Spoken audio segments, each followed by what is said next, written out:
Basicamente, o combustível serve para quê? Para gerar a hélice ou para fazer a turbina funcionar?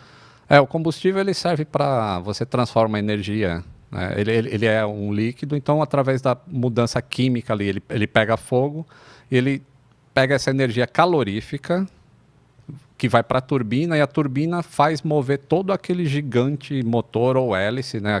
Ou aquela pá do motor a jato ou uma hélice para dar propulsão para o avião. E é isso que faz ele ir para frente e não cair sustentado pelo ar, né, que vem de baixo, imagino eu.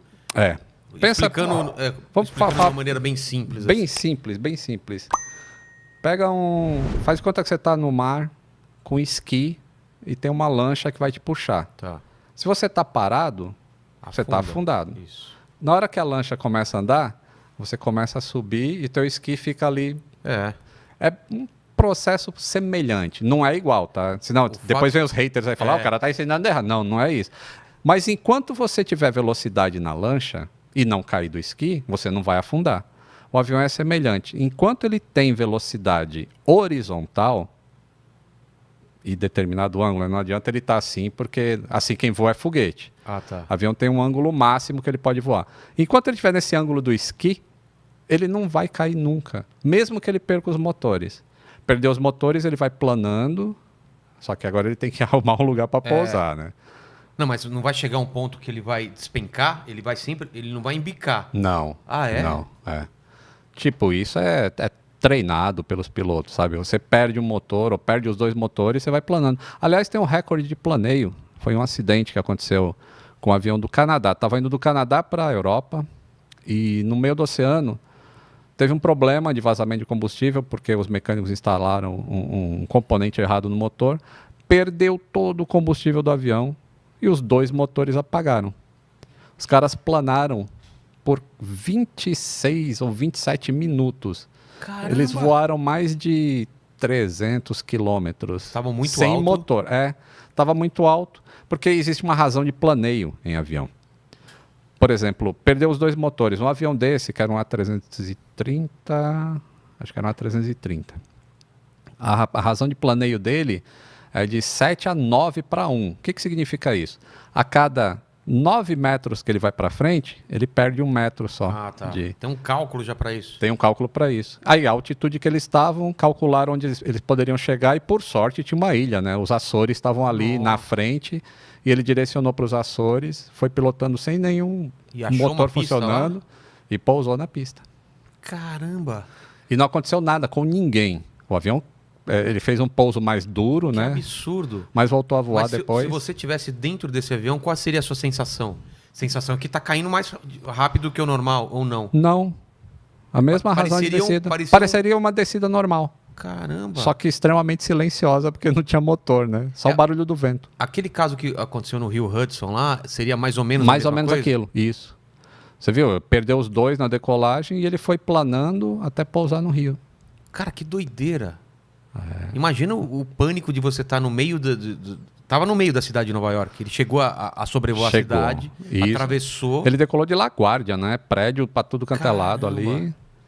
E ele... Foi bom ter dado problema logo de cara ou isso é ruim? Não, isso é muito ruim. É muito ruim. O ideal, né, se é que existe ideal, não existe ideal para acidente. Menos pior, né? Quanto mais alto você tiver, melhor. Justamente por causa da razão de planeio. Você tem tempo de planejar onde você vai pousar. E ali eles tomaram decisões muito rápidas. E ele decidiu pousar no Rio porque ele não conseguiria voltar para o aeroporto. Não tinha esse cálculo, não daria para chegar ele... Pelo que ele avaliou na hora, ele falou, se eu voltar, eu não chego. E, eu caí no meio de prédio, é bem pior do que tentar o Rio. E ele foi pro Rio. Caramba. Esse é um das coisas que as pessoas falam assim, se o avião um dia for autônomo, de inteligência artificial, não tem mais piloto, será que um algoritmo tomaria essa decisão que esse cara tomou?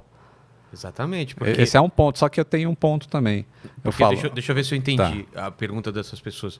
Porque se ele chega à conclusão que dá para voltar pro aeroporto e dá para pousar no Rio, mas no aeroporto ele teria a integridade do avião ficaria melhor e no Rio, por exemplo, ele machucaria mais o avião.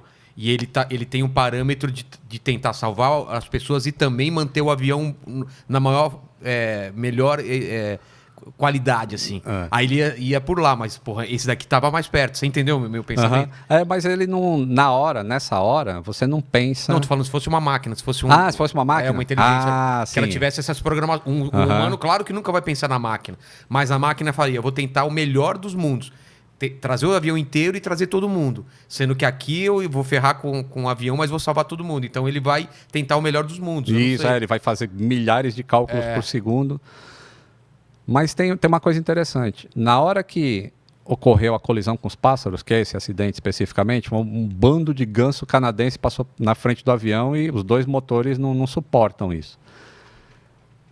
O tempo que um ser humano demora para identificar o problema é muito maior do que a inteligência artificial faria. Entendeu? Para a inteligência artificial seria muito rápido. Perdi os 2 motores, eu estou a tal altitude, o vento é tanto, já está todos os cálculos ali disponíveis para ele tomar a decisão. E de repente seria mais fácil voltar para o aeroporto. E essa é uma das questões que o filme levanta.